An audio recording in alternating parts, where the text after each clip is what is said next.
सुदामा अत्यंत धर्मनिष्ठ थे। और एक बार क्या हुआ कि उनकी पत्नी थी, सुशीला नाम था, जैसा नाम वैसा गुण।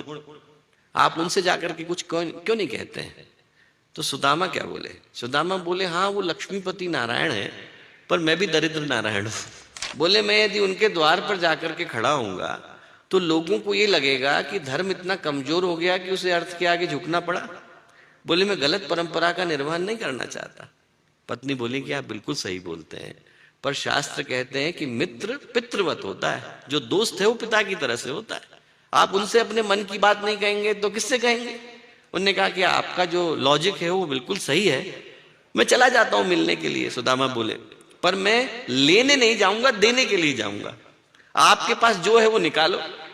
तो चिवड़ा निकाल करके लाई और चिवड़ा धर करके सुदामा देने के लिए गए थे, मांगने के लिए नहीं गए थे। सुदामा गए, सुदामा को गले में भर लिया, आंखों से आंसू गिर रहे हैं। रुक्मिणी से कहा कि रुक्मिणी जल्दी से, मेरा मित्र आया है, इसके पैर जो है मिट्टी से सने हुए हैं, धूल से सने हुए हैं, धोने के लिए जरा पानी तो लेकर के आ, मैं अपने मित्र के पैर धुलाऊं।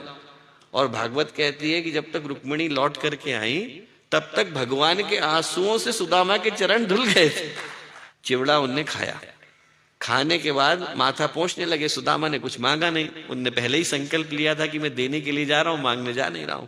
भगवान ने भाग्य को पलटा, जहां पर श्री 6 लिखा था उसको यक्षश्री में बदला। और जब सुदामा अपने घर को वापस पहुंचे, सुदामापुरी को देखा तो उसका सौंदर्य द्वारकापुरी के समान था।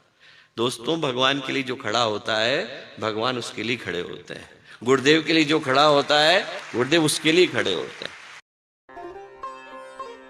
सुदामा भगवान के पास मांगने नहीं गए